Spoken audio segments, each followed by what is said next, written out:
Ya, Assalamualaikum dan salam keluarga Malaysia. Berita perdana edisi Ambang Merdeka. Saya Farhatul Asyati Osman. Dan juga saya, Ivan To. Berikut paparan utama malam ini. Tambahan khas RM100 kenaikan gaji tahunan antara 6 berita gembira buat penjawat awam. Kesepaduan sosial, integrasi nasional dan perpaduan kaum kunci kemakmuran negara.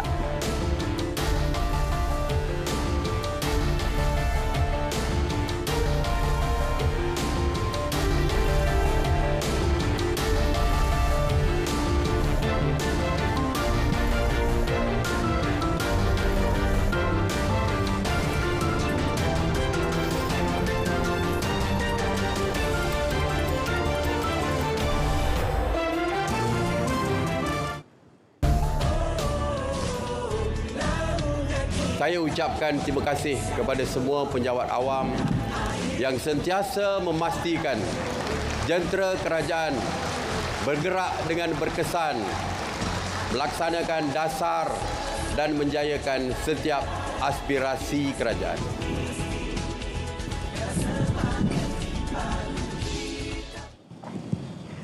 Ya, demikian penghargaan Perdana Menteri Datuk Seri Ismail Sabri Yaakob terhadap sumbangan penjawat awam kepada negara pada Majlis Amanat Perdana Perkhidmatan Awam ke-18 di PICC. 6 inisiatif penambahbaikan untuk penjawat awam diumumkan. Ya, paling menggembirakan pastinya tambahan khas RM100 dalam bayaran kenaikan gaji tahunan KGT untuk penjawat awam grade 11 hingga 56 bermula Januari tahun depan. Ya, ia bakal dimanfaatkan seramai 1.28 juta kaki tangan awam dengan implikasi keuangan berjumlah RM1.5 bilion. Sebagai contoh, sebelum ini kadar KGT bagi grade 11 adalah RM80, maka pada tahun 2023 beliau akan menerima kadar KGT asas sebanyak RM100, menjadikan jumlah KGT diterima pada tahun 2023 adalah sebanyak RM180. Pada perhimpunan sama, Perdana Menteri turut mengumumkan kenaikan kadar maksimum jumlah cuti rehat yang boleh dikumpulkan bagi tujuan ganjaran wang tunai GCR daripada 160 hari kepada 180 hari. Sementara itu, anggota Perkhidmatan Awam grade 56 ke bawah juga akan menerima bantuan khas keuangan berjumlah RM700. Ya, manakala RM350 diperuntuk bagi pesara dan veteran tentera. Yang keenam, bantuan khas keuangan bagi tahun 2023 dibayar kepada anggota Perkhidmatan Awam grade 56 ke bawah berjumlah RM700 dan RM350 bagi pesara kerajaan dan veteran tidak berpencen yang akan diberi pada Januari 2023. Sekali lagi, Perdana Menteri tidak menolak kemungkinan membentangkan bajet 2023 pada 7 Oktober ini sekiranya Perlembagaan Persekutuan dan Perundangan membenarkannya. Beliau kini menunggu nasihat Peguam Negara Tan Sri Idrus Harun. Kali Menteri Kewangan lah presiden macam biasa. Are you considering Datuk Sri to break the convention? Kita kena tengok dari segi perlembagaan, dari segi perundangan. Kalau tak boleh lah. Pada 27 Ogos lalu, Pengerusi Perikatan Nasional Tan Sri Muhyiddin Yassin dilaporkan mendakwa Perdana Menteri akan membentangkan bajet 2023. Kita ikuti sekali lagi 6 inisiatif penambahbaikan untuk penjawat awam yang diumumkan Perdana Menteri.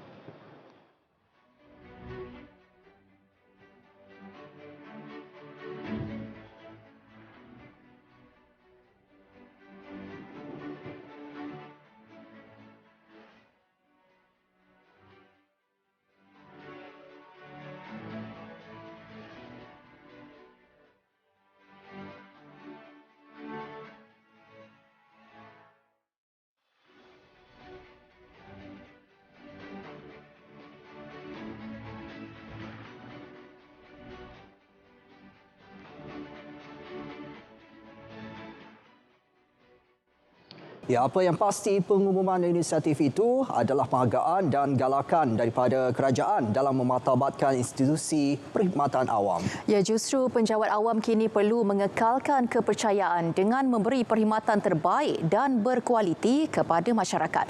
Laporan Ravin Samunggam.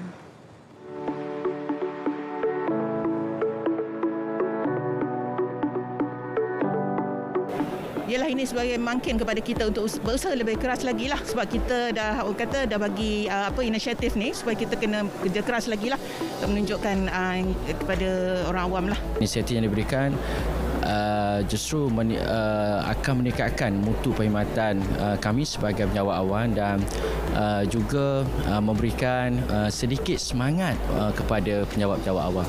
Kita ucapkan ribuan terima kasih kepada kerajaan kerana menghargai jasa frontliners especially. Kepimpinan tertinggi kerajaan pula optimis inisiatif yang diumumkan akan memberi suntikan semangat kepada semua penjawat awam lebih-lebih lagi dalam situasi serba mencabar ini. Saya bagi pihak penjawat awam, pertamanya ingin merakamkan ucapan terima kasih kepada kerajaan dan juga Yang Berhormat Perdana Menteri di atas penghargaan dan juga pengiktirafan di atas sumbangan penjawat awam selama inilah, dengan pemberian tadi beberapa insentif termasuk bonus dan juga kenaikan gaji tahunan. Dan kita berharap sebagai penjawat awam inilah masanya untuk kita buktikan apa yang diberikan oleh kerajaan itu kita balas dengan memberikan perkhidmatan yang terbaik. Ini akan menyuntik semangatlah untuk penjawat awam untuk kerja lebih keras dan meningkatkan produktiviti bagi memberi perkhidmatan terbaik untuk rakyat.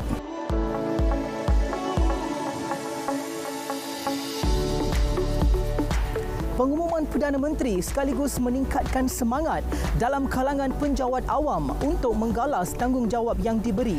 Terima kasih kepada semua penjawat awam kerana sentiasa memastikan jentera kerajaan bergerak dengan berkesan dan mencapai aspirasi kerajaan. Ravin Samunggam, RTM.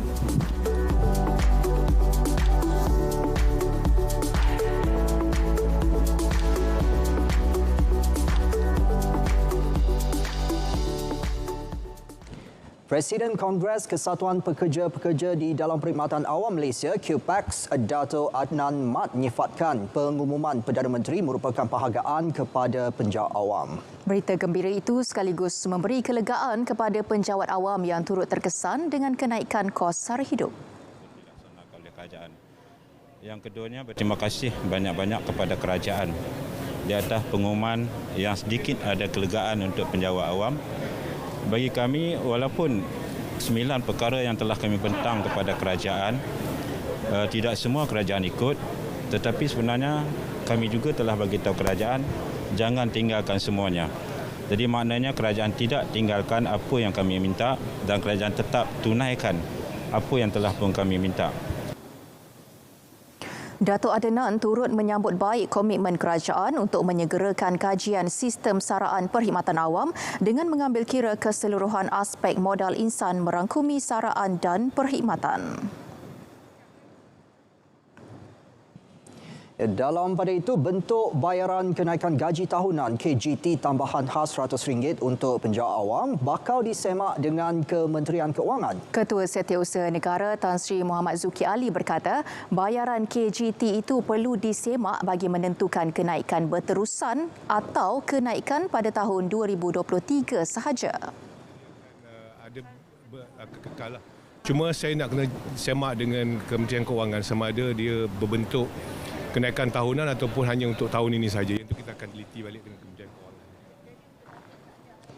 Kajian sistem saraan perkhidmatan awam yang kini di peringkat akhir sebelum hasil kajian itu diumumkan dalam masa terdekat. Perkara itu dalam tindakan akhir jawatankuasa yang dikendalikan Jabatan Perkhidmatan Awam JPA. Dan saya rasa benda ini kita dah bentang dalam beberapa kali mesyuarat jawatankuasa kabinet mengenai perkara ini, dan saya rasa bila dah ada final nanti kita akan umumkanlah. Perdana Menteri meminta JPA menyegerakan kajian ke atas sistem saraan perkhidmatan awam dengan mengambil kira keseluruhan aspek modal insan merangkumi saraan dan perkhidmatan agar relevan dengan situasi semasa serta kemampuan keuangan kerajaan.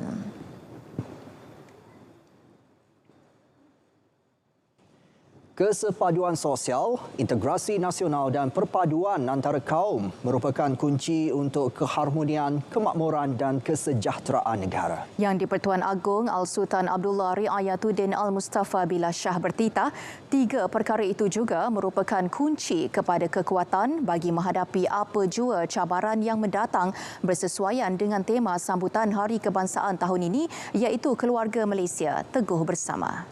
Sehubungan itu, Sri Paduka bertitah adalah menjadi tanggungjawab bersama bukan sahaja memelihara dan mempertahankan keharmonian yang telah dikecapi selama ini, malah berusaha menyemarakkannya. Menerusi kenyataan, Datuk Pengelola Bijaya Diraja Istana Negara, Datuk Seri Ahmad Fadil Samsudin berkata, Sultan Abdullah bertitah sekiranya rakyat bersatu dan berpegang teguh kepada kunci itu secara tidak langsung mampu membendung segelintir golongan yang bersifat ekstremis yang menabur fahaman perpecahan. Baginda turut mengingati rakyat agar sentiasa berwaspada terhadap musuh dalam selimut yang boleh memecah belahkan perpaduan rakyat dan menggugat kestabilan negara. Sultan Abdullah turut mengajak rakyat untuk mengingati dan menghargai pejuang dan patriot kemerdekaan negara.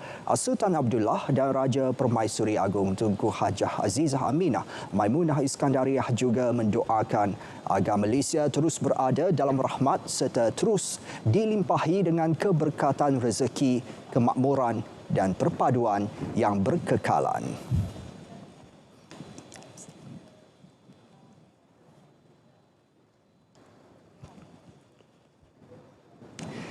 Lain dahulu, lain sekarang. Kalau dahulu cabarannya adalah menuntut kemerdekaan daripada penjajah. Sekarang cabaran yang dihadapi generasi yang lahir pasca kemerdekaan ialah mempertahankan kemerdekaan itu sendiri. Ya, agar tidak hancur akibat kegagalan dalam melaksanakan tanggungjawab kepada negara. Dan sempena dengan Hari Kebangsaan 2022 yang akan disambut esok, kita ikuti laporan Atikah Maktar.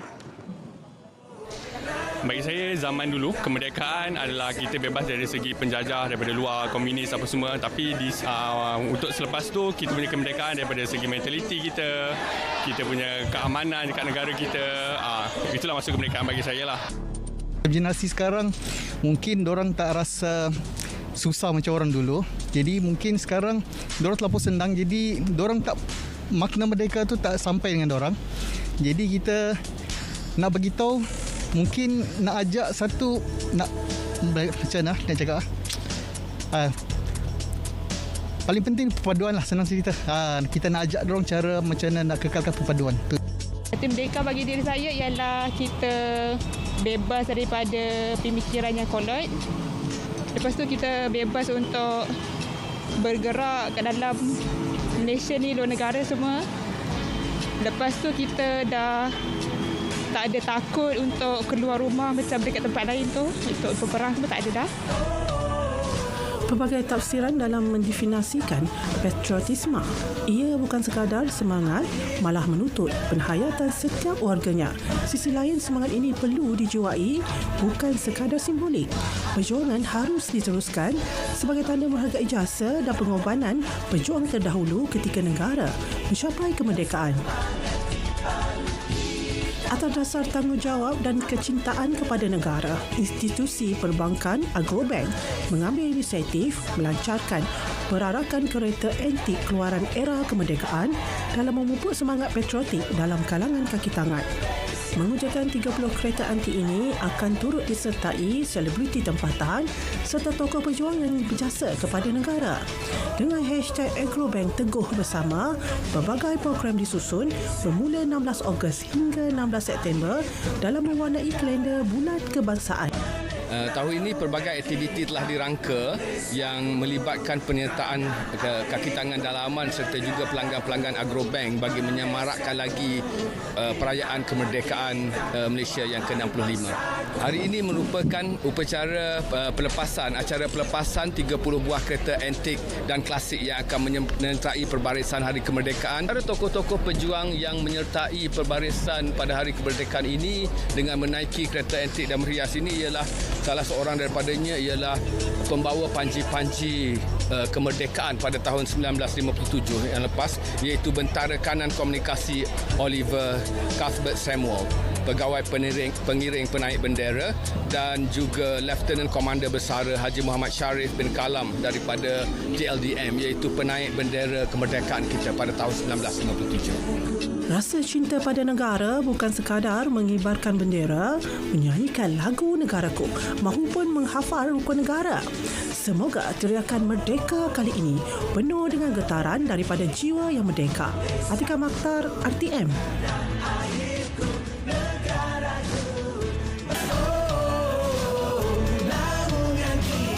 Assalamualaikum warahmatullahi wabarakatuh dan salam keluarga Malaysia sihat sejahtera. Saya Khairi Jamaluddin, Menteri Kesihatan Malaysia, ingin mengucapkan selamat menyambut Hari Kebangsaan yang ke-65. Marilah sama-sama kita sayangi negara kita, sayangi diri kita, kekal sihat dan jauhi diri kita daripada merokok. Saya menyeru semua pemilik premis perniagaan, bangunan kerajaan, premis swasta serta rumah kediaman untuk menyebarkan jalung gemilang bagi menyemarakkan lagi semangat patriotik dan cintakan negara. Selamat menyambut Hari Kebangsaan dan Hari Malaysia 2022. #Keluarga Malaysia Teguh Bersama.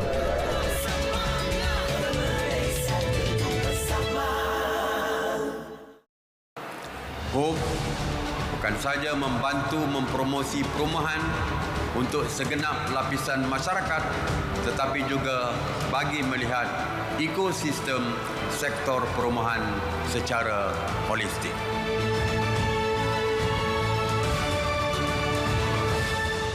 Kemuncak sambutan Ambang Merdeka di Anjong, Floria, Putrajaya malam ini bakal disemarakkan lagi dengan kehadiran Perdana Menteri yang akan bersama-sama keluarga Malaysia menanti kiraan detik 12.30 malam. Ya, untuk perinciannya langsung bersama Adelia Habibullah di lokasi. Silakan Adelia. Ya, betul Ivan dan Farhatul. Ketika ini saya berlintas langsung dari Anjong, Floria, Putrajaya bagi membawakan kepada anda kemeriahan sambutan Ambang Merdeka pada malam ini. Menariknya pada sambutan Ambang Kemerdekaan pada malam ini apabila Yang Amat Berhormat Datuk Seri Ismail Sabri Yaakob turut meluangkan masa bersama keluarga Malaysia untuk menyertai detik 12 malam pada hari ini. Dan Perdana Menteri dijangka tiba sekitar jam 11 malam diikuti Jemaah Kabinet Menteri Datuk Seri Syahidan Kasim selaku Menteri Wilayah Persekutuan, Timbalan Menteri Wilayah Persekutuan Datuk Seri Jalaluddin Alias serta Presiden Perbadanan Putrajaya iaitu Datuk Fadlun Mat Wujud. Majlis dijangka bermula sekitar jam 9 malam dan dengan pengisian menarik antaranya ialah persembahan daripada artis tanah air serta persembahan seni tarian kebudayaan. Kemuncak sambutan adalah pada malam ini tepat pukul 12 malam apabila laungan Merdeka diraungkan sebanyak 7 kali beserta pertunjukan bunga api kemudian disertai dengan nyanyian lagu Negaraku. Sambutan Ambang Merdeka ini dilaksanakan pertama kali secara besar-besaran selepas 2 tahun tidak dapat dilaksanakan dan saya yakin Hari Kebangsaan yang ke-65 ini bakal menjadi satu yang amat bermakna buat seluruh keluarga Malaysia. Jadi bagi anda yang berada di sekitar Lembah Kelang dan Putrajaya, masih belum terlambat untuk anda bersama-sama hadir ke Anjong Floria Putrajaya ini untuk sama-sama memeriahkan sambutan Ambang Merdeka pada malam ini. Saudara, RTM juga tidak ketinggalan untuk mengira detik 12 malam menjelang Hari Kebangsaan 31 Ogos dengan menganjurkan konsert Merdeka 65 di Auditorium Perdana Angkasa Puri. Dan untuk perincian lanjut bersama dengan rakan setugas saya, Syamimi Saripan yang berada di Angkasa Puri. Silakan Syamimi.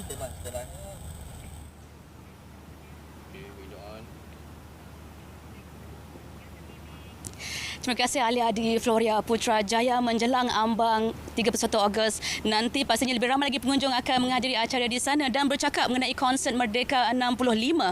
Setelah 2 tahun RTM tidak mengadakan sebarang konsert bersempena dengan sambutan Hari Kebangsaan pada malam ini, ia akan menemui anda penonton di rumah dan juga penyokong setia Radio Televisyen Malaysia untuk kembali bersiaran.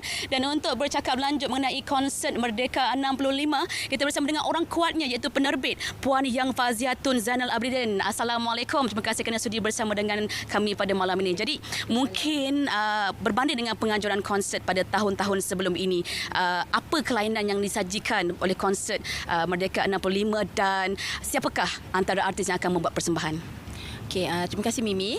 Okey, untuk konsep pada tahun ini, kita namakan konsep Merdeka 65 dan artis yang terlibat, kita ada 9 orang artis yang berlibatan untuk konsep tersebut. Antaranya kita ada Datuk Francis Kapita, kita ada Sheila Amzah, Tomok, kita ada band Bang Fiz dan beberapa orang lagi daripada artis-artis BBNU.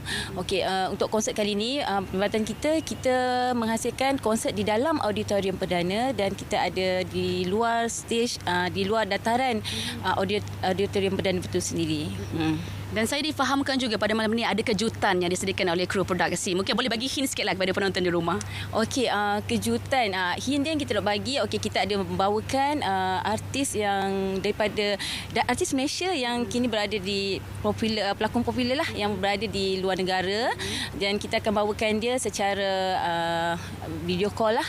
And then kita ada atlet yang baru menang pada kejohanan antarabangsa baru-baru ini. So nantikanlah kalau untuk nak tahu siapakah artis popular tu. Okey, saya sendiri pun tak sabar nak tahu siapakah antara individu yang disebutkan tadi. Terima kasih. Dan kalau kita ada penerbit, kita juga ada pengemudinya. Juru acara pada malam ni kita bersama dengan Abang Bel Ngasri. Assalamualaikum. Waalaikumsalam, Mimi. Baik. Ya. Bel diberi tanggungjawab untuk mengemudi acara besar pada malam ini, iaitu konsert gemilang Merdeka. Konsert Merdeka 65. Apa antara cabarannya dan bagaimana nak pastikan malam ni lebih meriah daripada konsert-konsert lain tu? Okey, konsert Merdeka 65 ni memang boleh katakan mencabar. Sebab apa? Untuk saya menjadi host dalam satu rancangan Merdeka, 65 tahun kemudian baru saya. 65 tahun kemudian baru saya dapatlah. Alhamdulillah, terima kasih banyak-banyak kepada Kak Yang dan juga pihak RTM yang sudi memanggil lah. Dan bukan saya seorang saja yang akan mengemudi menjadi host untuk konsert Merdeka 65 ni. Saya akan bersama dengan Fiza Frizi.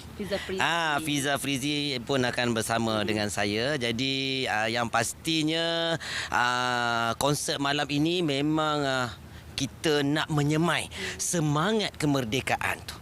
Itu yang paling penting sebenarnya. Sebab mungkin dia nampak saya ni ada semangat tu kot. Semangat merdeka. Saya tengok abang pun saya berkobar nak tengok malam ni bang. Betul. Jadi mungkin boleh pesan kepada penonton kat luar sana, bila, pukul berapa nak tengok konsert Merdeka 65 ni bang? Baik, kepada penonton-penonton semua, ya, boleh saksikan konsert Merdeka 65 yang akan ditayangkan pada 11 malam ini di TV2. Dan yang pastinya, ya, malam ini bukan setakat kita menyemai semangat kemerdekaan juga, tetapi juga ada kita selitkan beberapa hiburan, ya. Dan satu lagi yang saya nak ingatkan, kalau boleh kepada penonton-penonton di luar sana untuk sama-sama kita countdown bersama-sama dengan kita pada malam ini bagi menyambut kemerdekaan. Ya, itu semangat yang kita ingat. Last sekali, last. Baik, terima kasih kepada Bel dan juga Kak Yang pada malam ni bersama dengan kita. Dan kita akan bersama pula dengan rakan setugas di Johor bagi program Merdeka at Sedili 2022 anjuran Johor FM. Terus saja bersama dengan Akila di Kota Tinggi. Silakan Akila.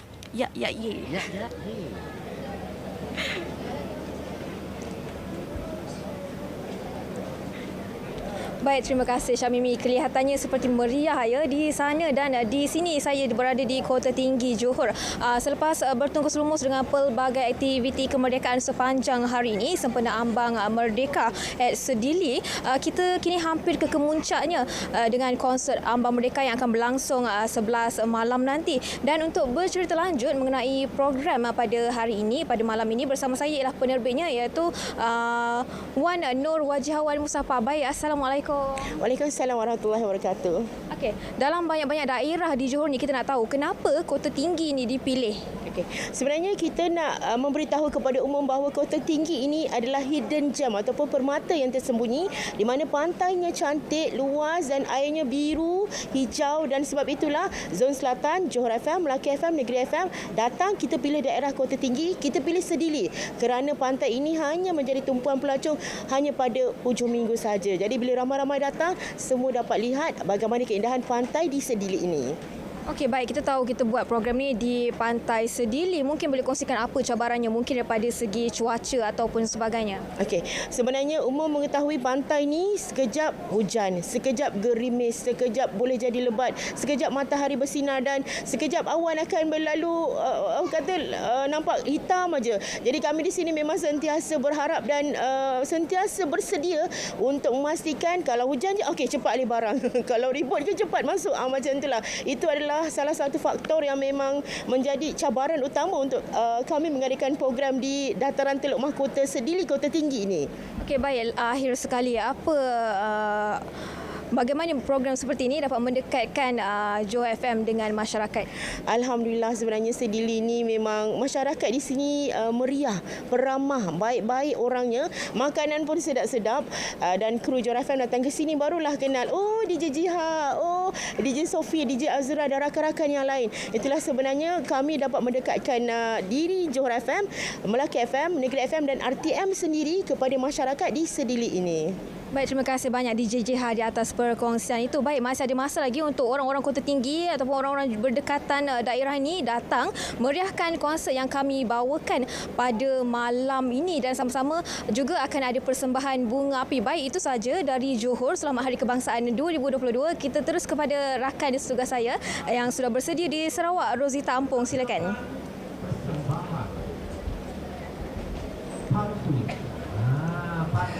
Akila Arbain di Kota Tinggi Johor. Baik, terima kasih. Di Betong konsert Ambang Hari Kebangsaan Peringkat Negeri Sarawak 2022 baru sahaja bermula. Uniknya bahagian Betong ini kali pertama bahagian ini menjadi tuan rumah untuk sambutan Hari Kebangsaan Peringkat Negeri Sarawak. Sebuah bandar yang agak kecil tetapi pada pengamatan saya penduduk serta masyarakat di sini mempunyai semangat yang amat tinggi untuk sama-sama meraihkan Hari Kebangsaan pada tahun ini. Baik, sebelum saya berkongsi mengenai keadaan serta suasana pada malam konsert hari ini. Pada malam ini elok rasanya kami ataupun kita ingin berkongsi sedikitlah tentang acara kemuncak intipati acara pada hari esok sambutan Hari Kebangsaan Peringkat Negeri Sarawak di Betong ini dan tidak lain tidak bukan orang yang sebaik-baiknya untuk berkongsi maklumat itu adalah tuan rumahnya sendiri iaitu Timbalan Residen bahagian Betong, Tuan Mahara Saleh. Silakan Tuan. Ya. Pada esok hari iaitu pada 31 Ogos 2022 kita telah merancang program sambutan Hari Kebangsaan Peringkat Sarawak tahun 2022. Jadi pada besok pagi pukul 7.30 pagi kita akan mulakan dengan Unity Ride bermula dari Kompleks Sukan Betong dan berakhir di dataran Medan Betong. Seramai 700 orang peserta Unity Ride telah mendaftar dengan kita Rosita dan ini di luar jangkaan kita. Dan Unity Ride esok pada pagi esok juga akan diketuai oleh menteri yang bertanggungjawab dengan sambutan Hari Kebangsaan Peringkat Sarawak iaitu Yang Berhormat Datuk Julahi Haji Narawi. Okey. Jadi pada selepas itu kita akan ada acara kemuncak Hari Kebangsaan iaitu perhimpunan Hari Kebangsaan di mana seramai 2,000 orang dijangka masyarakat dari sekitar Betong akan hadir ke majlis ini.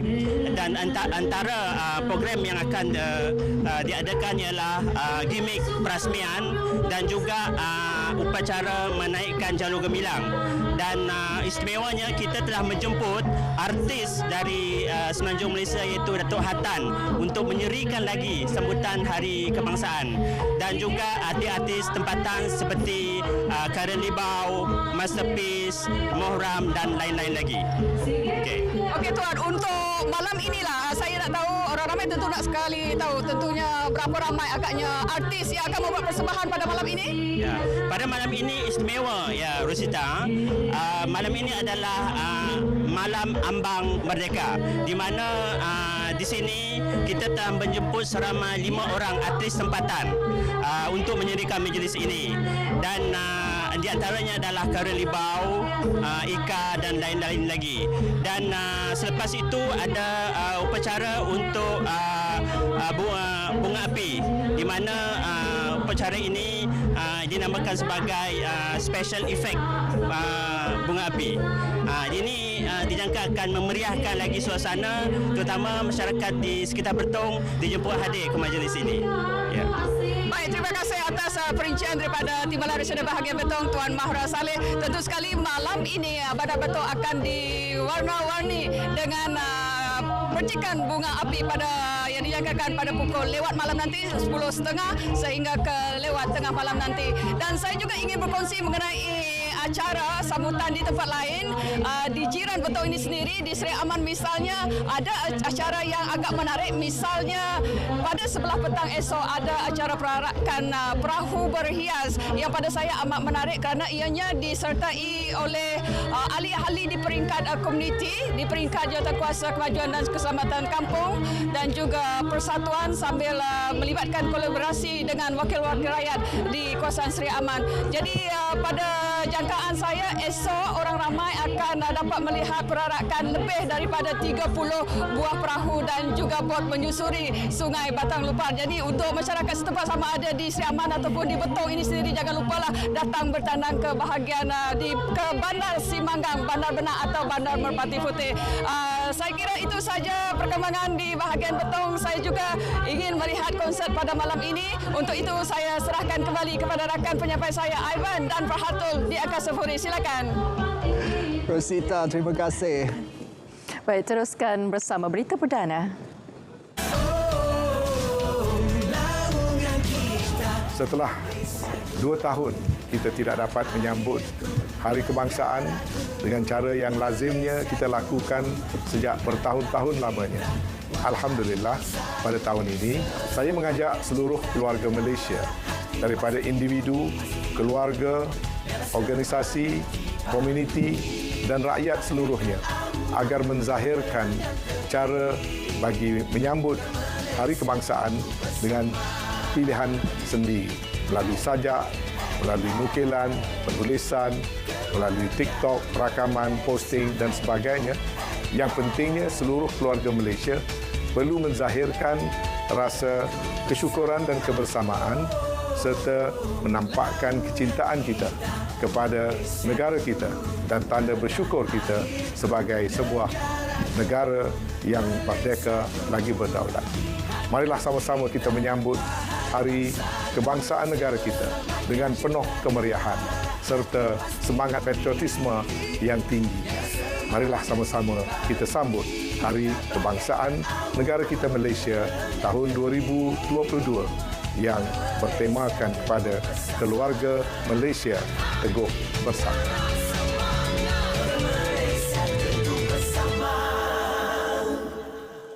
Baik, berita perdana kita teruskan dengan edisi sukan bersama Nazri Fahmi. Silakan Nazri. Piala AFF 2022 Malaysia Vietnam dalam satu kumpulan. Badminton terbuka Jepun buka tirai hari ini.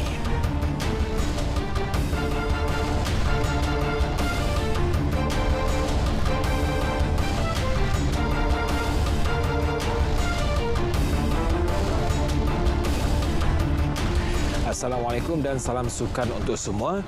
Kita mulakan dengan perkembangan sukan bola sepak. Siang tadi berlangsungnya undian Piala AFF 2022 yang berlangsung di Bangkok, Thailand. Skuad Harimau Malaya berdepan lawan sukar apabila diundi bersama juara 2 kali Vietnam dalam kumpulan B. Pada kejohanan yang akan berlangsung Disember ini, pasukan kendalian Kim Panggun juga diundi bersama Singapura, Myanmar dan Laos. Kempen Piala AFF kali ini peluang buat Malaysia menebus kekecewaan selepas tersingkir awal dari kejohanan itu pada tahun lalu yang turut menyaksikan Tang Cheng Ho melepaskan jawatannya selaku ketua jurulatih. Untuk edisi kali ini, skuad negara dilihat lebih mantap di bawah kendalian Kim Panggun apabila layak ke Piala Asia 2023 secara merit. We are not care about they are strong or weaker. We all face our best to fight for that. We want to give you all best result. Sementara itu, juara bertahan Thailand diundi dalam kumpulan A bersama naib juara edisi 2020 Indonesia serta Filipina, Kemboja dan pemenang aksi kelayakan antara Brunei atau Timor Leste.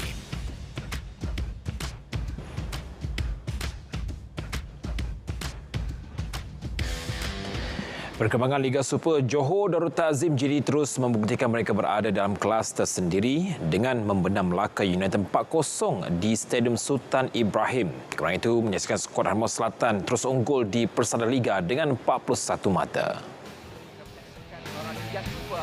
Selepas tersingkir dari pusingan 16 Liga Juara-Juara Asia minggu lalu, JDT kembali menebusnya dengan membelasah Melaka United dengan 4 jaringan pada aksi di laman sendiri. Skuad kendalian Hector Bidoglio itu mendominasi permainan separuh masa pertama dan memulakan pesta gol saat minit ke-13 menerusi Fernando Forestieri. Penyerang sensasi dari Brazil, Bergson da Silva juga tidak ketinggalan untuk menghadiahkan 2 jaringan pada minit ke-32 dan 42.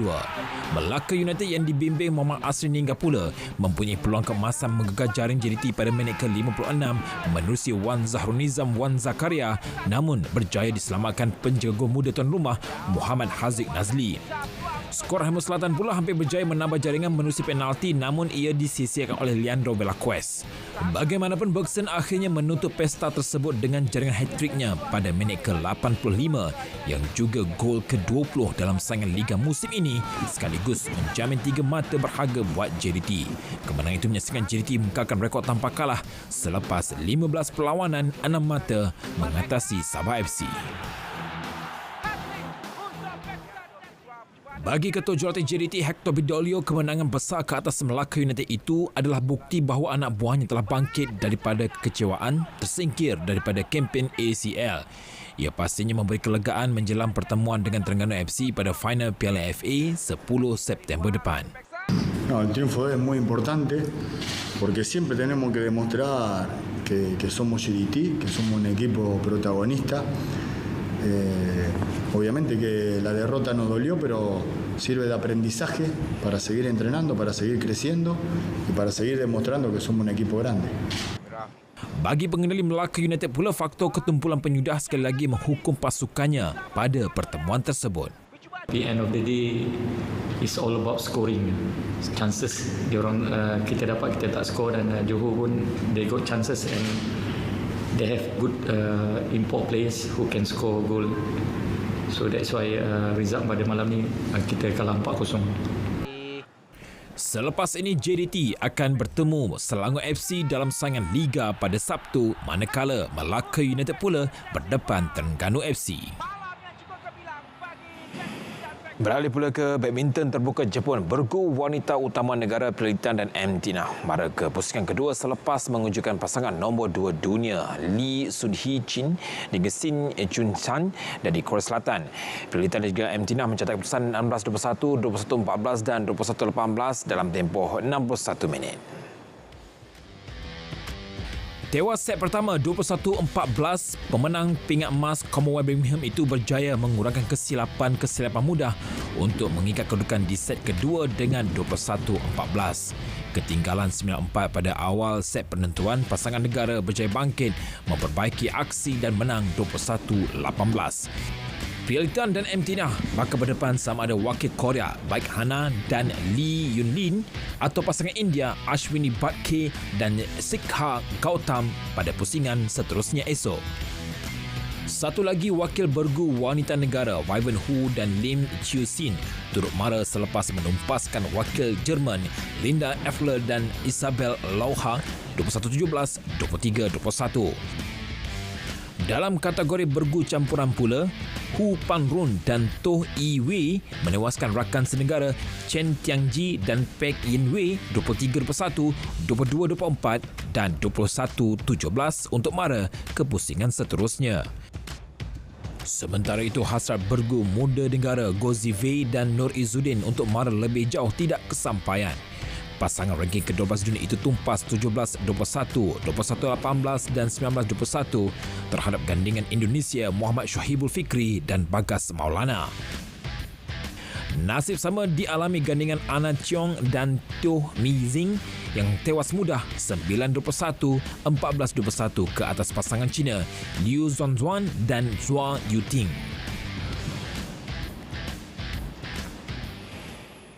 Sukan pemotoran pelumba muda negara Sarifuddin Azman bertekad meraih kedudukan podium dalam kejuaraan dunia Junior GP FIM yang akan berlangsung di Lita Misiano dan Aragon nanti. Ia kerana pelumba yang dikenali sebagai Damok itu mahu mendapatkan momentum terbaik sebelum menghadapi kejuaraan MotoGP Malaysia dalam persaingan Moto3 23 Oktober depan. Damok yang beraksi bersama pasukan SIC Racing berkata, keputusan dalam perlumbaan di Lita Aragon, Sepanyol pada 9 Oktober depan akan menentukan tahap sebenar persiapannya. Dekat Misano nanti kemungkinan dia akan, kalau dia nombor 1, dia akan mendapatkan title champion. Tetapi saya tak nak dia mendapatkan title champion tu. So saya nak fight dengan dia. Memang saya nak tolak dia betul-betulnya, bagi dia ke tepi. So saya boleh ambil peluang tu. Damok ketika ini berada di kedudukan kedua keseluruhan bagi kategori pelumba di belakang rakan sepasukan Jose Antonio Rueda. Dalam perkembangan sama, Damok turut meluahkan keyakinan persaingannya dengan pendahulu kejuaraan pelumba Antonio Rueda akan membantunya memperoleh momentum terbaik. Pelumba berusia 21 tahun itu kini ketinggalan 81 mata di belakang Rueda. Dekat Misano nanti kemungkinan dia akan, kalau dia nombor 1, dia akan mendapatkan title champion. Tetapi saya tak nak dia mendapatkan title champion tu. So saya nak fight dengan dia. Memang saya nak tolak dia betul-betulnya, bagi dia ke tepi. So saya boleh ambil peluang tu.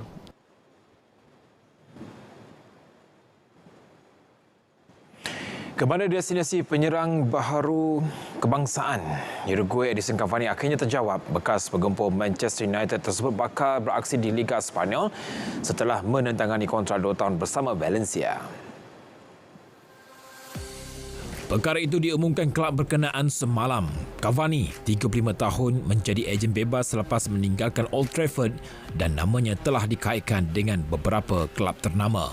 Valencia kini dikenali bekas pemain Itali Gennaro Gattuso yang memenangi Piala Itali bersama Napoli pada tahun 2020. Valencia menamakan saingan La Liga musim lalu di tangga ke-9 dan tewas kepada Real Betis pada aksi final Piala Raja Spanyol menerusi sepakan penalti.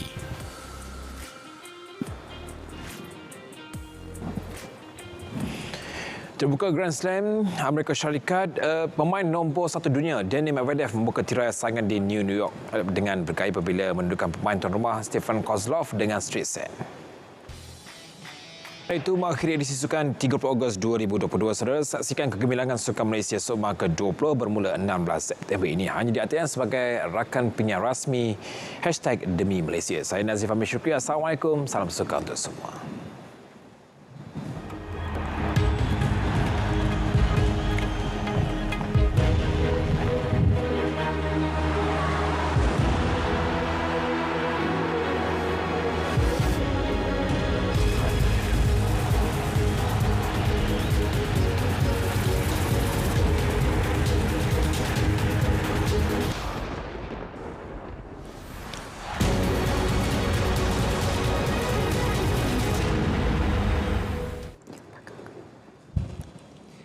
Masih bersama Berita Perdana, kami teruskan dengan laporan program Kayuhan Merdeka 2022 yang merupakan salah satu daripada pengisian sambutan Hari Kebangsaan Peringkat Negeri Perak. Kali terakhir diadakan pada 2018, program tersebut mendapat sambutan menggalakkan daripada masyarakat. Perinciannya bersama wartawan Fahmi Muhammad Nur. Silakan. Ya, program Kayuhan Merdeka 2022 merupakan salah satu program yang dirangka oleh pejabat Setiausaha Kerajaan Negeri Perak bersempena sambutan Hari Kebangsaan untuk tahun ini. Tema Kayuhan Merdeka pada malam ini sama seperti tema sambutan Hari Kebangsaan, iaitu Keluarga Malaysia Teguh Bersama. Dan sebenarnya program Kayuhan Merdeka ini merupakan program ataupun acara tahunan yang seringkali diadakan bersempena dengan sambutan Hari Kebangsaan. Kali kali terakhir diadakan pada tahun 2018 dan untuk tahun berikutnya terpaksa dihentikan susulan pandemik COVID-19. Program pada malam ini akan disempurnakan oleh Yang Berhormat Esko Belia Sukan Komunikasi dan Multimedia Negeri YB Khairul Syaril Muhammad dan juga Datuk Bandar Ipoh Datuk Rumaizi Baharin. Difahamkan lebih 700 peserta akan terlibat dalam program pada malam ini, yang mana mereka dibahagikan kepada dua kategori, iaitu kategori tetamu VIP dan juga kategori terbuka. Untuk tetamu VIP, mereka akan berkayuh selama sejauh 5 km, manakala untuk kategori terbuka sejauh 22.9 km mengelilingi Bandaraya Ipoh. Dan acara kemuncak pada malam ini ialah sambutan Ambang Merdeka yang akan berlangsung di dataran ini, yang mana pengunjung akan dihiburkan dengan persembahan artis popular tanah air. Untuk esok, sambutan Hari Kebangsaan peringkat negeri akan berlangsung di Jalan Panglima Bukit Gantang Wahab, iaitu berhadapan dengan Dewan Bandaraya Ipoh dan bersebelahan stesen kereta api Ipoh.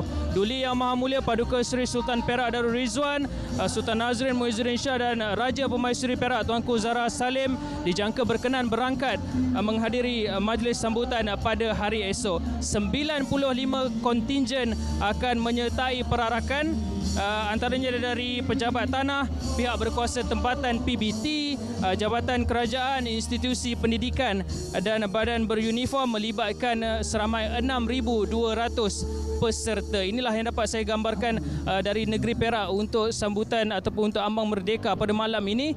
Untuk perkembangan selanjutnya kita terus kembali bersama Ivan dan Farhatul di Angkasa Puri. Silakan. Pak Amin, terima kasih. Baik, dari Perak kita ke Melaka, yang mana Melaka juga tidak ketinggalan untuk menganjurkan sambutan Ambang Merdeka menerusi Melaka Berselawat yang diadakan di Perkarangan Dataran Pusat Islam Melaka Bukit Palah bermula pukul 9 malam ini. Ya, laporan lanjut bersama Noor Farahuda Sahiran. Teruskan. Baik, terima kasih Ivan dan Farhatul. Jadi bersempena dengan Malam Ambang Merdeka pada malam ini, Melaka juga tidak ketinggalan dengan mengadakan program sambutan Ambang Merdeka pada hari ini, iaitu dengan mengadakan program Melaka Berselawat yang buat jenong kalinya diadakan bersempena dengan sambutan Hari Kemerdekaan ke-65. Dan saya turut dimaklumkan program ini turut dihadiri oleh Ketua Menteri Datuk Seri Sulaiman Mak Ali serta Dif-Dif kehormat yang lain. Baik, Melaka Berselawat turut membawakan artis terkenal tanah air seperti penyanyi Lah Ahmad dan juga selawatnya akan diketuai nanti oleh kumpulan nasyid intim. Jadi pastinya kepada orang ramai, orang Melaka khususnya, boleh datang ke sini sekiranya anda ingin melihat persembahan daripada kedua artis ini ataupun berselawat bersama-sama dengan mereka. Saya dimaklumkan majlis ini akan bermula pada jam 9 malam nanti sehingga ke jam 12.30 malam sebelum kiraan detik kemerdekaan dilakukan, yang akan disambut oleh dengan zikrullah serta lagu-lagu patriotik. Selain turut akan dibacakan doa bagi kesejahteraan negara kita dan juga negeri Melaka khususnya. Selain acara berselawat turut dimeriahkan dengan jualan truk makanan yang ada di sebelah kiri saya ketika ini, iaitu yang penuh dengan makanan istimewa negeri Melaka. Pastinya menjadi salah satu tarikan untuk pengunjung yang hadir ke Dataran Pusat Islam Melaka Bukit Palah ini. Dan sebelum saya berakhir, orang Melaka, jangan lepaskan peluang untuk bersama-sama berselawat, bermunajat ke atas baginda Rasulullah SAW selain untuk memohon kesejahteraan buat negeri Melaka yang kita cintai ini. Dan masih belum terlambat untuk hadir kerana program akan bermula pada jam 9 ke 9.30 malam nanti. Orang ramai boleh hadir ke Dataran Pusat Islam Negeri Melaka di Bukit Palah ini atau lebih dikenali atau lebih diketahui di depan Masjid Al-Azim Negeri Melaka ini. Dan saya turut mewakili unit BES Negeri RTM Melaka untuk mengucapkan selamat Hari Kebangsaan keluarga Malaysia teguh bersama. Baik, sekian saja dari saya Farahuda Sahiran serta kru penerbitan. Kita kembali semula ke Angkasa Puri. Silakan. Farah, terima kasih. Ya, seterusnya sambutan kemerdekaan di Sekolah Kebangsaan Sungai Lui tahun ini yang juga dimeriahkan dengan program Kayuhan Merdeka. Program itu bertujuan untuk menyemarakkan semangat patriotik dalam kalangan pelajar di samping menghayati erti kemerdekaan. Laporan Michelle Wang.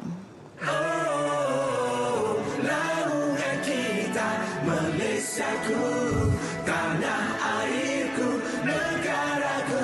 Program Kayuhan Merdeka Basikal Berhias yang bermula sejak 8.20 pagi melibatkan 20 pelajar dari tahun 3 hingga tahun 6. Objektif Kayuhan Merdeka ni adalah selain daripada menghayati erti kemerdekaan, dia juga menetapkan kepada anak-anak selui ini sikap untuk berbangga dengan negara. Dan juga bila ada perhubungan dengan sekolah-sekolah sekitar, mereka segembira. Bangga dengan mereka, saya dapat rasa yang mereka bangga bawa basikal berhias, bawa bendera kita melalui jalan-jalan kampung ke sekolah tu. Yang paling best tu kita adakan kolaborasi dengan sekolah lain, iaitu Sekolah Kebangsaan Lubuk Kelubing. Jadi dekat situ dah memberi satu impak yang tinggilah buat anak-anak ataupun murid-murid yang menyertai. Pada mulanya saya rasa macam boleh ke budak-budak ni nak kayuh sebab jauh kan. Tapi alhamdulillah saya rasa seronok dan bangga dengan semangat yang ditunjukkan oleh murid-murid SK Sungai Lui. Mereka berjaya menghabiskan kita punya Kayuhan Merdeka pada hari ini. Perjalanan kayuhan 6 km pergi dan balik dari Sekolah Kebangsaan Sungai Lui ke Sekolah Kebangsaan Lubuk Kelubi mengambil masa kira-kira 1 jam setengah. Seronok dan gembiralah nak bermula acara Kayuhan Merdeka ni. Sampai sini macam nak buat lagi semula. Perasaan saya sangat teruja, gembira lah. Ya memang tapi seronok lah. Rasa seronok ada semua kawan-kawan ikut. Lepas tu gembira. Yang pasti, semua peserta berasa amat gembira dapat menyertai program tersebut setelah tertangguh selama 2 tahun akibat pandemik COVID-19.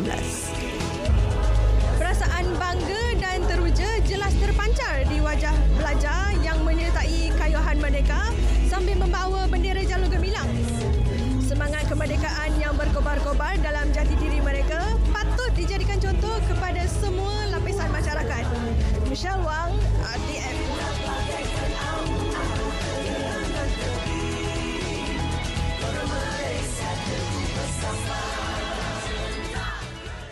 Semangat cintakan negara berbilang bangsa dihidupkan kembali melalui penghayatan suasana masyarakat pada era sebelum merdeka. Ya, objektif itu dizahirkan para petugas Seksyen Berita TV RTM menerusi penganjuran menjelang ambang sambutan Hari Kebangsaan berkonsepkan terkenang semasa dulu.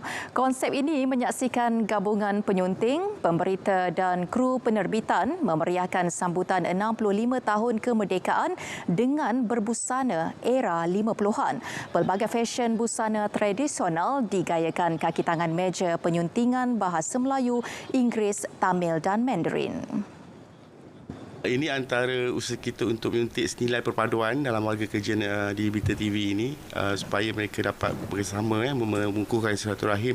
Dan ini yang kita harapkanlah sebab penglibatan dari DAS Tamil, Mandarin, Inggeris dan juga unit-unit lain di bawah Berita TV, kita dapat menyemai juga semangat persaudaraan dalam kalangan keluarga Malaysia. Saya rasa program ini dia memang manfaat sekali. So at first sebab every department bring the own our food like buah, like thosai. We also have thosai and nasi pulut. Yeah, and it is traditional food. This is saya rasa yang paling bermanfaat. Kita pelbagai kaum, lagi special lah kita pelbagai makanan, kaum, language. Lepas tu hari ni punya event tu memang dia semangatkan patriotic dekat diri sendiri kan, sebab ada pelbagai makanan. Lepas tu kita pun boleh ingatkan apa yang laku pada masa sebelum merdeka tu macam tu kan. So saya semangat sangat. Selamat menyambut Hari Kebangsaan 2022. Keluarga Malaysia teguh bersama. Merdeka! Merdeka! Merdeka!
Ya, swafoto bagi sesetengah individu adalah antara aktiviti wajib untuk mengabadikan kenangan. Ya, ketika bersuah foto juga sebenarnya memerlukan kerjasama. Apatah lagi kalau kita nak bersuah foto dengan haiwan berbisa seperti ular.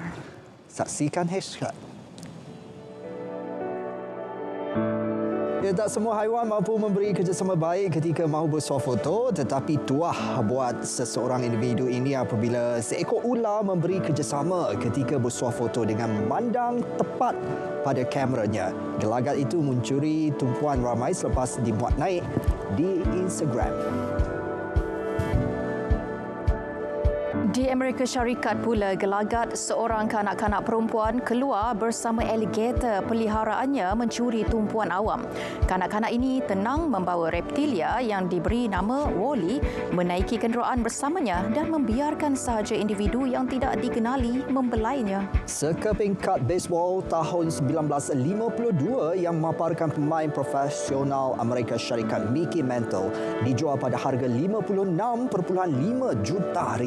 Firma lelongan Heritage berkata ia merupakan koleksi sukan paling mahal di dunia. Mantle menghabiskan 17 tahun bermain untuk pasukan New York Yankees.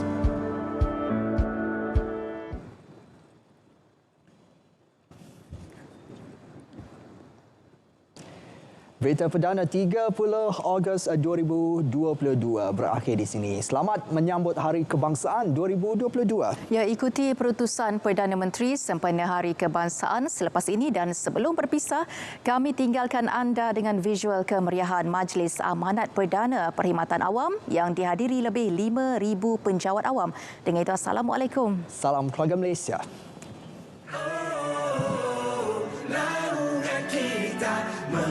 Malaysiaku, tanah airku, negaraku, Malaysiaku, lihatlah kita, wahai bangsaku.